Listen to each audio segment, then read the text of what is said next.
Hello, Keith Rucker here at VintageMachinery.org. Guys, today I'm introducing you to one of my next projects that we're going to be working on here in the shop. And what is this little contraption that we're going to be working on? This is actually a project I'm doing for a customer, viewer. And what this is this is a syrup mill, cane mill. I have done a lot of cane mills. There's a lot of interest. A lot of people are reaching out to me about restoring cane mills for them, and I have quite a few of them in the queue to get done. And if you've got one of yours in the queue, they're coming up soon, I'm going to promise. But this one here was one of the first ones that has come in, and it's been on the list longer than anything else. And so we're going to go ahead and get started on it. Now, this is a massive cane mill. A lot bigger than the ones that I'm used to working on, which would have been used on like a small farm or whatever. Most of the ones that you guys have seen me work on to date have been, a mule powered.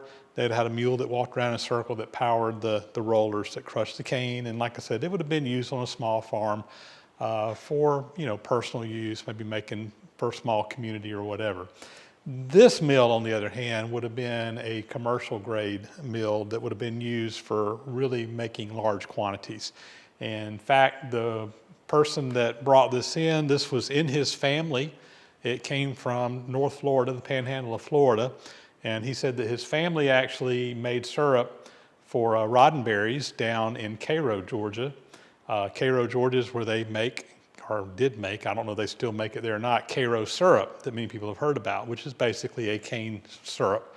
And the family actually grew and crushed cane and made syrup that was used by Roddenberry's, which again was based in Cairo, Georgia, just north of the Florida line down there. This one here, made by Golden's Foundry and Machine Company in Columbus, Georgia, who made a lot of cane mills. Probably, at least in my part of the world, I see more Golden's mills than anything else, mainly because they were probably the closest, foundry that was really making them in large quantities. Chattanooga Plow Company seems to be the next most common one I see out of Chattanooga, Tennessee. But this was made by Golden's Foundry, and they made this particular model in multiple sizes. I think 5 different sizes. This is the second from the largest one that they made. They actually made one that was bigger than this. I have seen pictures of one in Mississippi that was out in the wild, still out in where it was originally set, that was actually the size bigger than this one. According to the catalog that I have, this mill weighs in right under 8,000 pounds, according to the catalog again. The bigger mill, the size larger than this one, weighed 13,000 pounds, so a lot of mass to it.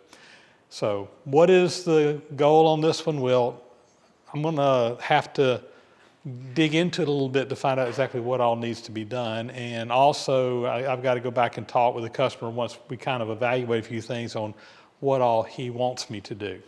I do know at a bare minimum, we're going to be taking this apart, redoing all the journals for the bearings, and then repouring Babbitt bearings in here. The Babbitt bearings are pretty much gone out of this, I believe. So we're going to need to pour new Babbitt on it. Depending on what all needs to be done, he may want me to do some other things to it. We may cosmetically leave it like it is. We may clean it up and paint it. Again, I just got to talk to him, find out how much money he wants to put into this, and once I kind of get into it, we'll have a better idea of what kind of cost it's going to be to do this. He has a big Fairbanks Morse gasoline engine, a really big one that they, I think, originally powered this, and he's also working on restoring that. And he wants to get this back in operation where they can crush some cane. Probably we'll never see the volumes that this thing used to do. I think they said you could do like, what was it, 300 or 400 gallons per hour out of this thing, which was a lot of cane juice. So anyway, just kind of want to introduce you to it to start with. We'll come around here and get another side view of it, but I'm going to probably start tearing into it, kind of taking it apart. I don't know how far we'll get. And I've got my gantry crane in here because this is going to require some heavy lifting, obviously, to be able to get in here. Let me kind of show you a side view so you can see the rollers a little bit. The way I got it in here, you really can't see it that well. And kind of show you some of the features about this mill. So this is a little bit more of a side view, and this is actually, I believe, the side that the cane would come out on. You would feed it from the other side, but you can kind of get an idea. There's 3 rollers on here, the big roller on top, and there's 2 rollers on the bottom. There's another roller like this kind of on the other side. But you would feed the sugarcane stalks into this, and it would crush it and basically go through 2 rollers. It would crush it twice, and as it squeezed that sugarcane together, it would squeeze out the juice. It would go fairly slow, squeeze out the juice would just drain down into the pan, and there's actually a spout over here on the back side that the juice would then flow out of, and then that would be boiled down, evaporated, condensed, and basically the syrup is just the condensed sugar from that process or from that cane juice that comes out of there. So a couple of things I will note on this. This mill has seen some damage over the years, and it has been repaired previously. There's some broken pieces down here that somebody has welded together with nickel rod. They did, looks like a pretty decent job on it. You know, maybe not the neatest welding job I've ever seen, but it looks to be pretty sound. That's the main thing. And they also kind of have this I-beam frame up underneath it, and everything's bolted down to that. And they put some additional bolts in here to kind of help stabilize it where some of the brakes and stuff were in there. Whoever did this, I mean, to me, first impression is it looks like they did a pretty good job on it. You know, I think it's going to hold up fine. You know, obviously we would much rather have one that isn't damaged, but it kind of is what it is. So looking at some of the damage here, you can see we've got a broken piece right here, and what there was originally a guard that came out over here, and there was a big bull gear. I've got the gear, it's outside, it will go back on there when we restore it, that mounted right here that powered things. I will note that they've got these 2 shafts in here backwards. This shaft should be on the front, this shaft should be on the back, so you had basically and there would have been a large pulley on this one that would have powered it. So this would have turned, it would turn the small gear, which turned a larger gear. The larger gear then turns a small gear, which turns the larger gear, basically reducing the speed and increasing your torque as you go. We're not going to worry about this guard. It'd be nice to have, but not critical at all. All these shafts have got to come out. We've got to work on journals. We've got to work on bearings. This will be probably the easiest part of the disassembly right here. So I think my plan of attack is that we're going to start by the easy stuff, getting these gears and these bearing caps off. What I foresee as being one of the biggest challenges is we're going to have to get this large gear separated from the shaft so that we can, I'm sure we're going to have to turn those journals in there. We're going to need to be able to get this off. So yeah, that's probably going to be a job in itself, I'm guessing. Once we kind of get this off, we'll get that top roller off. We've got to get the gear off the backside as well over there. That one's going to probably be a pain too. I'm just assuming we'll have to take this top roller over to my metal lathe, and we'll turn those. Fortunately now, you know, one of the reasons why it's taken me a little time to get this in here is I've needed the work handling ability. Now we've got the jib crane. This is the kind of stuff I want to be able to load up in my lathe, and we can do that now. So we're going to have to get all 3 of these rollers turned at some point in time. So that's kind of the plan of attack, is to get this thing disassembled, really evaluate what all needs to be done, and like I said, get back with my customer and figure out what he wants to get done, and then we're going to get to start working on it. So let's go ahead and start the teardown process. We'll start by taking off these gears right here. All right, we're going to start with getting some penetrating oil on these things. Looks like these bearing caps have been off fairly recently, so maybe they won't be too bad coming apart. While I'm in here, I'm going to go ahead and put a little penetrating oil up on this thing. Go over to a socket wrench here. It's a 3/4 inch drive socket, 1 7/16 nut here. It's a little bit quicker than using the regular wrench.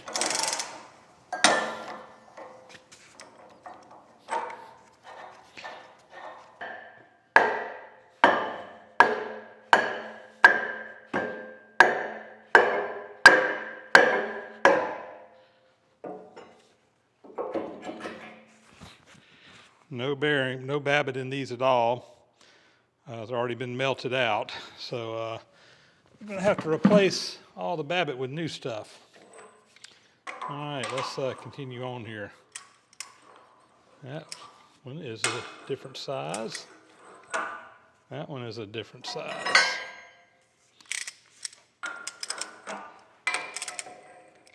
All right.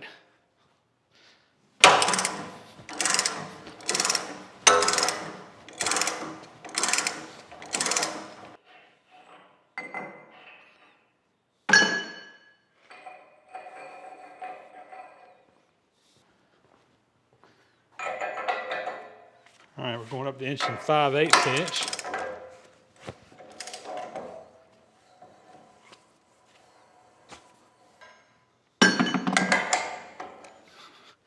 We got a hodgepodge of different size nuts on here.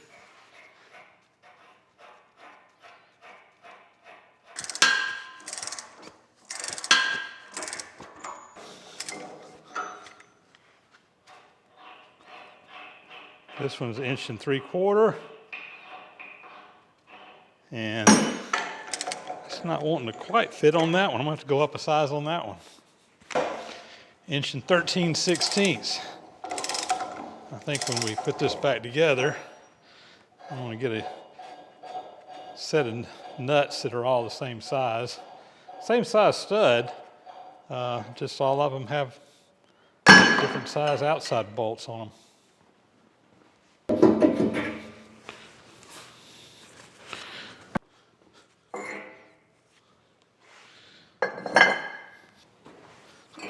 That bearing cap's got a broken ear on it. I don't know, we may have to look at see if we can fix that. I'm not sure that the two outside bearing caps, I think they should have been this type. I think those might have come off of a different machine at some time. I don't know. Strap around this gear. There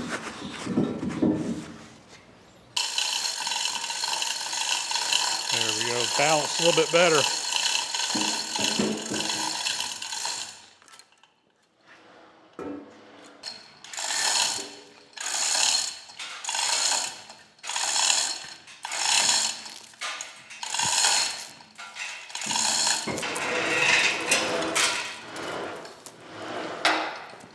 All right, that was probably the easiest part of this whole job. Now comes the fun part.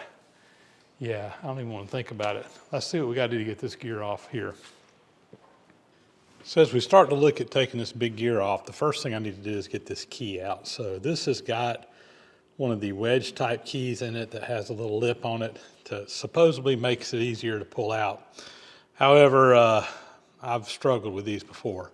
I think what I'm going to do is I've got a hydraulic power pack that has a little spreader that you can put up in here. I'm going to see if I can get that up underneath that and just kind of push that out. We'll see.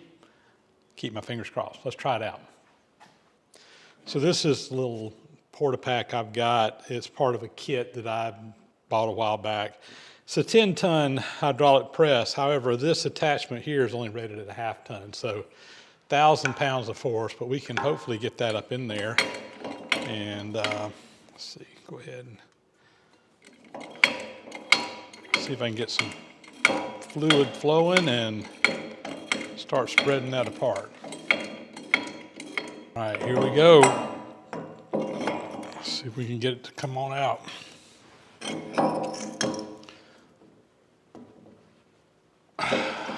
It's going to be stubborn.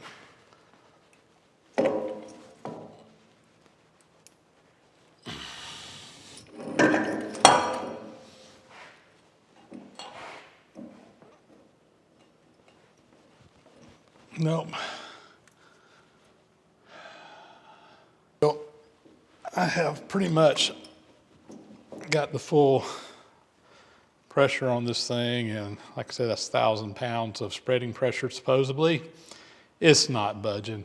So I guess the next thing to do is to apply some heat and see if we can get it to break loose. All right, let me get my torch out and we'll try that. All right, I got my big rosebud tip. We're just going to put some heat in this hub and see if we can get that to help. Sometimes heat's the best answer to this. All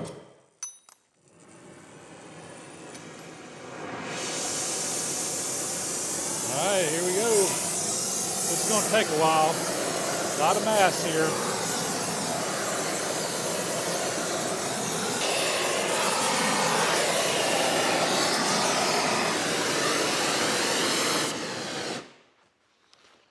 All right, let's try it. I'll be surprised if that's enough, but I'm going to give it a shot.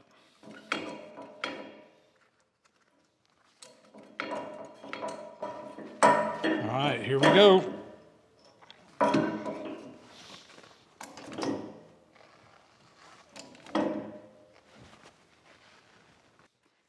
little shock on it.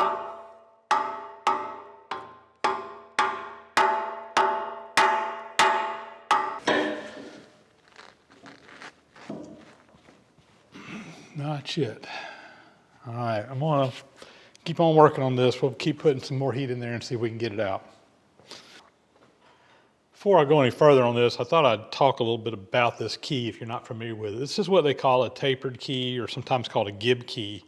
And they're called that. This is actually a smaller one that you can see here. But the reason it's called a gib key is that this key is actually at a taper, like a gib would be in a machine. So basically what you would do is you would take this key and you would put it in there and you would drive it in, and that would wedge itself in place, and it basically would keep everything from moving. So it's actually spreading apart as it goes in, and you don't really have any set screws or anything like that holding it in. This was real common on older machinery. You don't see these used hardly at all anymore.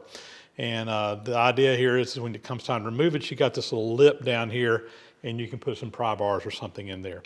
The problem you run in with these is that over, years, decades, centuries, they just get rusted in place. And, as this thing was being used, they would probably just come along with a sledgehammer and hit that thing every now and then and, really get it in there tight. A lot of times they would heat the part up before they put it in there and it would shrink in. They can be a real challenge to get out. I was hoping that we could just use the jaws down there to pull it out. That doesn't seem to be working. I think I'm gonna go to plan B right now and see if I can use a little bit of shock with it. And I've got a slide hammer. I'm gonna see if I can weld a stud on the end of this and hook a slide hammer up to it and see if I can hammer it out. So we're gonna give that a try. This is, like I said, this is just, you're just gonna have to try whatever it takes to get it out of there.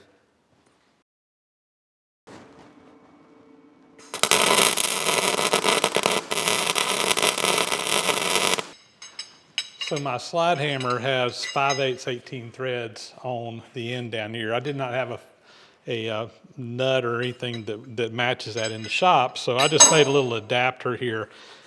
Just a piece of a hex rod.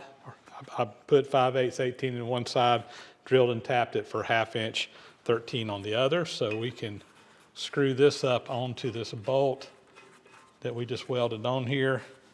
And I'll just put it in there as far as it can go, and then I'm just gonna screw in the slide hammer into that little adapter. Just made that real quick over on the lathe. Didn't take me just a couple of minutes, and I didn't show it, but just drilled and tapped a couple of holes.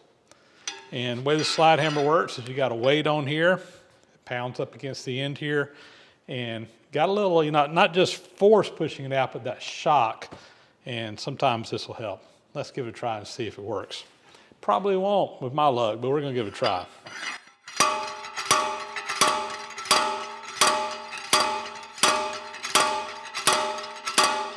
Wow, not budging a bit.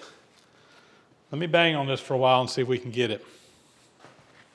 All right, I think we're gonna approach this problem from a little bit different angle. I'm still thinking we may have to get that gear off, but before we get too deep into it, I think what I want to do is go ahead and pull these bearing caps off and see if I can just pull the whole gear out of this thing I want to look at, see what these journals look like, see what kind of work needs to be done to them. If we have to turn this, that gear's got to come off. There's no way, I don't have a lathe or even access to a lathe big enough to spin that whole gear like it is. But if we get lucky and the journals aren't in that bad shape, maybe we can leave the gear attached and not have to take it off. So that's kind of my thinking. We're going to go in here and see if we can get these journal caps off. And like I said, we're just going to pick the whole gear and the roller and everything up out of there and take a closer look at what we got. So again, I got my 3/4 inch socket set. I don't get to use this very often, but we're making use of it on this project. Got a 2-inch socket on here. This is actually the largest socket I've got. And hopefully this is the largest nut I got to deal with on this project.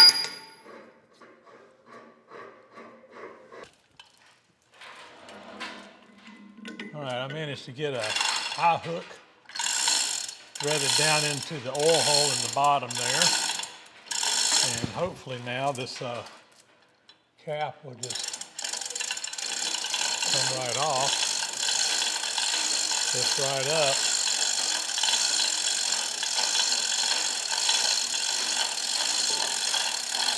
There we go. I get that out of there and do the same thing on the other side. Ooh. I don't know, they're not terrible. There is a little bit of pitting on that one, but it's not the end of the world. I've seen a lot worse. We'll get this out of here and see what it looks like. Let me get this cap out of the way. Well, I got the back bearing cap off and I got this rigged up. I'm ready to see if I can lift it out of here. So going up. I don't know where the center of gravity is going to be, but I think it's going to be toward this front.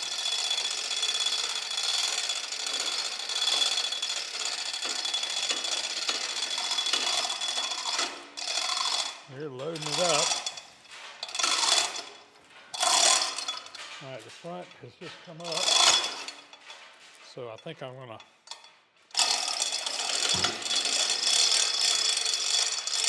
shift this back a little bit.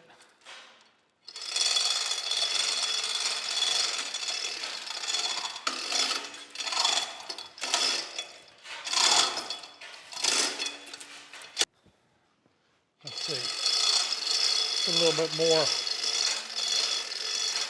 bias on that end of the sling.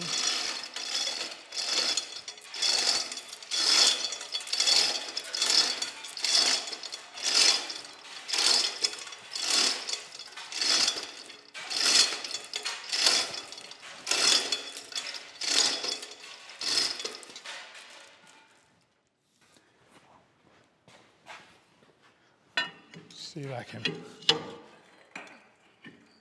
get it kind of going up here. It looks like it's kind of pinched on these gears.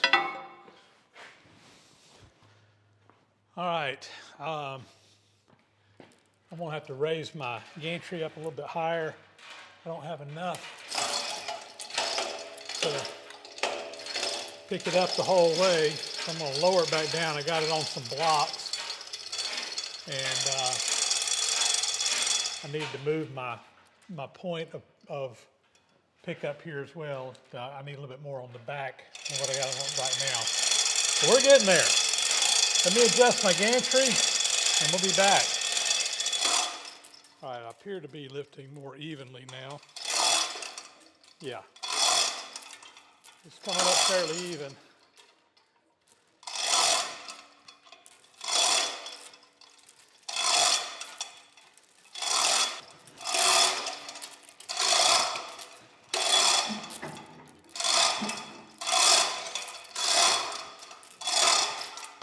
All right, I think I'm up high enough that we can swing this out. And now, see if we can roll it out.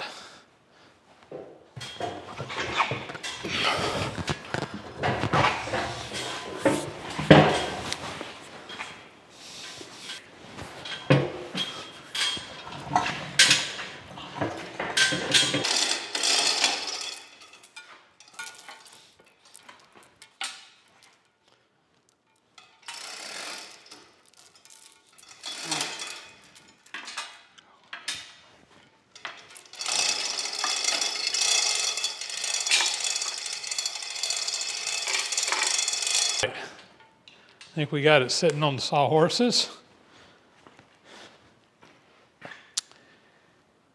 And I think what I want to do is I think I want to get it to where it's sitting on this gear with the weight of it coming down, see if we can't work on getting this gear off. I'm trying to pick it straight up rather than, I may even try to press it now that I can get behind it with something to grip a hold of it. So let's see if we can flip it up on its end. I got 4 straps attached to this. As we go up, it'll eventually all 4 of them be bearing the weight. To start with, we're only going to be probably hitting on 2 of them until we get it kind of sitting up. But let's go up with it.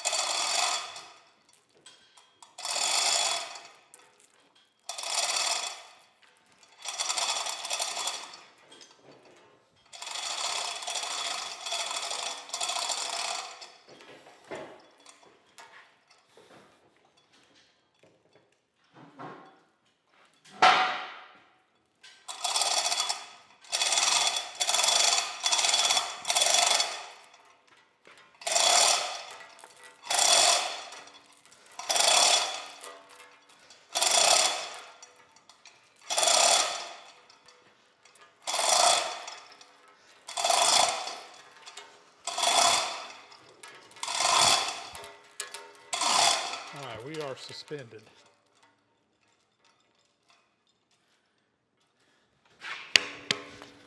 Tell you what, enough dirt came out of that drum there to plant a small garden. All right, guys, I got this sitting up on some cribbing now where the top gear is supported.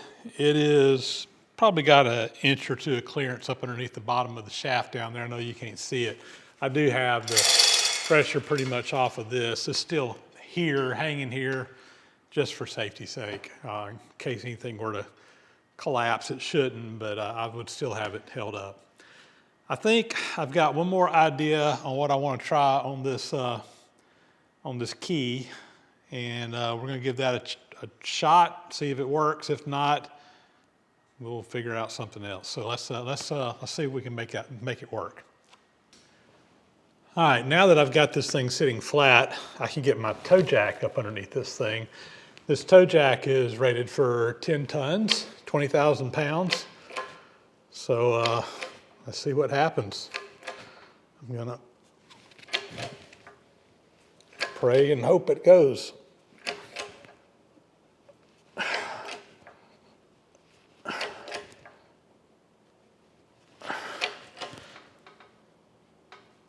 Man, that is in there.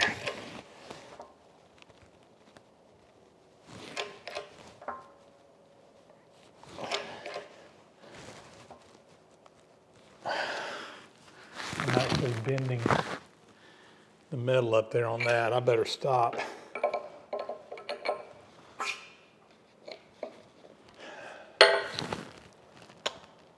Well, it was worth a try. Well, guys, like I just said, I'm running out of time today. I've been at this most of the day working on this mill, trying to tear it apart, and it's fighting me. You know, I expected it would. We're going to beat it. It's just we're going to have to get creative. And I've got some ideas of some things I can try, but for right now, it's just going to have to be turn the camera off, and I've got other things I got to get done. Actually, I'm about to be getting packed up to start heading out to the Bardsley Summer Bash. So this is probably going to sit here until I get back in a couple of weeks. I was hoping to get a little bit farther along on this than what we got done today, but it's par for course. Yeah, if I can get this big gear off, I think I can work with everything else over here. And by the way, the journals, they need to be turned. You know, they've got, I mean, they're not pitted terrible. I don't think I'm going to have to weld them up before I turn them. I think I can just turn them out and smooth them up and get them good, but they are not acceptable the way they are right now. And I have no way of doing this with this big gear on here. In fact, even with this gear off, this is going to be pushing the limits of what I can get done over here on my big Monarch lathe between the diameter and the length. So I'm pretty sure I can get it done over here, but it's going to be a challenge. But anyway, this has got to come off. So. All right, I'm going to be putting my thinking cap on and coming up with another plan of attack. Like I said, we'll get it. It went together. It'll come apart. It's just, it's going to take some more work, and we're going to have to get creative to get it done. And with that, that is going to be a wrap for this, guys, today. We will catch you on the next video. Please, thank you, as always, for watching. Thank you all the subscribers out there. Thank you, everybody who supports the site financially on PayPal and Patreon. It really helps me to be able to do what I do out here. And with that, guys, I am going to sign off, and we'll catch you on the next video. Again, thanks for watching.